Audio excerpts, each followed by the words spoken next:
নমস্কার বন্ধুরা, পিউপ্রিয়া কিচেনে স্বাগত। খুব সহজেই আম কাসুন্দি তৈরি করতে পারবেন। সরষে আর আম দিয়ে দারুণ স্বাদের এই রেসিপিটি কিন্তু সংরক্ষণ করেও রাখতে পারবেন কমসে কম 1 বছর পর্যন্ত। কোনো রকম কিন্তু নষ্ট হবে না। আর আমি যে উপায়ে দেখিয়ে দিচ্ছি স্টেপ বাই স্টেপ দেখে আপনারা ঘরে তৈরি করবেন, দেখবেন মার্কেটের মতো পারফেক্ট আম কাসুন্দি আপনারা ঘরেই তৈরি করতে পারছেন। তো দেখে নিশ্চয়ই বুঝতে পারছেন যে কতটা সুন্দর আম কাসুন্দি তৈরি করেছি। আর আপনাদের আম কাসুন্দিও ঠিক এরকমই তৈরি হবে, যেমন টেস্টি খেতে হবে তেমন কিন্তু এটা দেখতেও সুন্দর।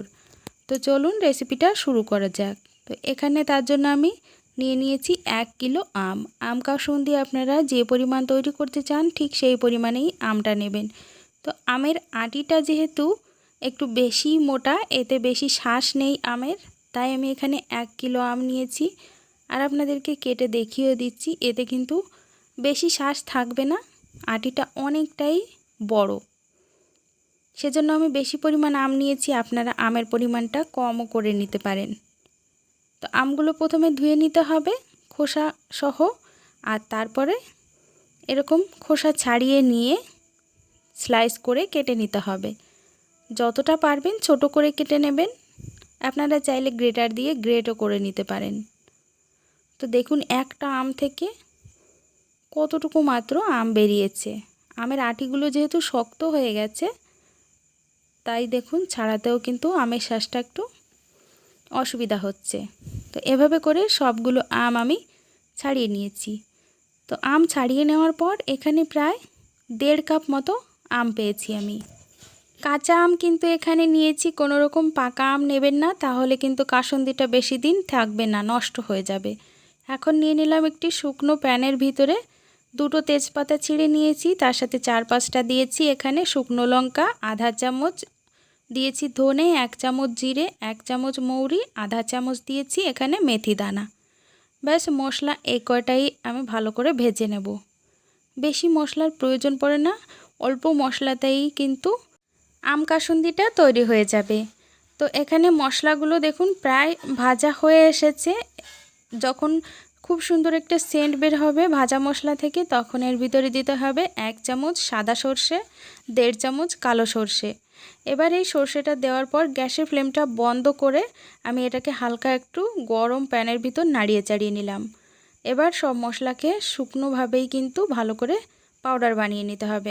একটু দানা দানা ভাব রাখবেন যেন পুরোটা মিহি করে বাটা না হয়। এখন দিয়ে দিলাম 500 ml মতো এখানে সর্ষের তেল। আপনারা তেলের পরিমাণ কমও করে নিতে পারেন, যতটা পরিমাণ লাগবে আমি ততটা পরিমাণই দেব, তাই একটু বেশি করেই গরম করে নিয়েছি। আর যখন দেখবেন বেশ ভালো করে গরম হয়ে গেছে, কাঁচা গন্ধটা চলে গেছে, তখনই কিন্তু গ্যাসের ফ্লেমটা বন্ধ করে তেলটাকে ঠান্ডা করে নিতে হবে। এদিকে আমি ঢাকনা লাগিয়ে ভেজে নেওয়া মশলাটাও গুঁড়ো করে নিয়েছি। দেখুন দানা দানা ভাব আছে।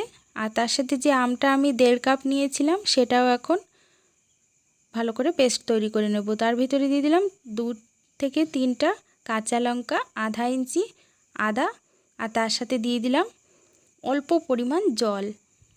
তো এখানে 1 কাপ জল নিয়েছি, 1.5 কাপ আমি আমের জন্য, তো হাফ কাপ মতো জল দিয়ে ভালো করে আমের পাল্পটা বানিয়ে নিলাম। আপনারা চাইলে এটাকে ভালো করে ছেঁকেও নিতে পারেন যাতে আমের দানা কোনোভাবে না থাকে।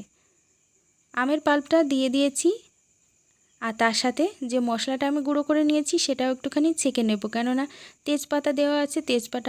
তেজপাতাটা কিন্তু অনেক সময় কি হয় হজম হতে চায় না, অনেকের অসুবিধা হয়, তাই এখানে ছেঁকে নিচ্ছি যাতে গোটা তেজপাতাটা কোনোভাবেই আম কাসুন্দির ভিতরে না যায়। তো মশলাটা দিয়ে আমের সঙ্গে খুব ভালো করে মিশিয়ে নিচ্ছি। এখানে প্রায় 800 ml কাসুন্দি আমার তৈরি হয়েছে।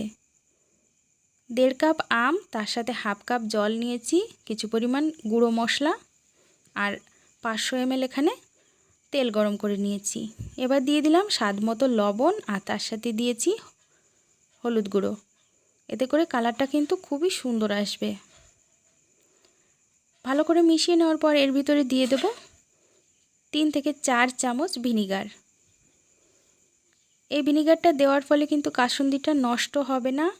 আপনারা প্রায় 1 থেকে 1.5 বছর পর্যন্ত রেখেও কিন্তু এটা খেতে পারেন। খুব ভালো করে মিশিয়ে নিচ্ছি ভিনিগারটা দেওয়ার পর। মিশিয়ে নেওয়া হয়ে গেলে এখন এর ভিতরে গরম করে নেওয়া সর্ষের তেলটা দিয়ে দিচ্ছি। সর্ষের তেলটা হালকা গরম আছে, বেশি গরম সর্ষের তেল কিন্তু এর ভিতরে দেওয়া যাবে না। তেলটা দিয়েছি, অল্প অল্প পরিমাণ তেল দেব, যতটা লাগবে ঠিক ততটা পরিমাণই তেল দেব। পুরো তেলটা কিন্তু এখানে ব্যবহার করার দরকার নেই। তো এখানে 500 ml আমি তেল গরম করে নিয়েছিলাম, তো এখানে আমি 250 ml তেল দিয়েছি। আর তেলের কিন্তু প্রয়োজন নেই। দেখুন এই যে আপনারা লিকুইডটা দেখতে পাচ্ছেন, এটা কিন্তু পারফেক্ট। এর থেকে পাতলা করার কোনো প্রয়োজন নেই। তো এখন একটি বাটিতে আপনাদেরকে ঢেলে দেখিয়ে দিচ্ছি। দেখুন এর কনসিস্টেন্সিটা ঠিক কতটা পরিমাণ পাতলা বা গাঢ় থাকবে। এভাবে রেখে আপনারা 2 থেকে 3 দিন, পারলে 2-3 ঘন্টার জন্য রোজ একটুখানি রোদে দিয়ে দেবেন। তাহলে দেখবেন সারা বছর সংরক্ষণ করে আপনারা খেতে পারছেন। এই আম কাসুন্দিটা খেতে যেমন টেস্টি হয়, দেখতেও কিন্তু খুব সুন্দর হয়েছে। তো কি আর বন্ধুরা, আপনারা বাড়িতে অবশ্যই তৈরি করবেন। আর স্টেপ বাই স্টেপ দেখে তৈরি করলে দেখবেন কোনো রকম ভুল হচ্ছে না কাসুন্দি তৈরিতে। ভালো লাগলে অবশ্যই বন্ধুদের সঙ্গে শেয়ার করবেন, লাইক করবেন আর কমেন্টসে জানাবেন কেমন লাগলো। সাথেই আমার চ্যানেলে নতুন হলে সাবস্ক্রাইব করে অল নোটিফিকেশান অন করে দেবেন। তো সবাই ভালো থাকবেন, সুস্থ থাকবেন, দেখা হবে অন্য রেসিপিতে। বাই।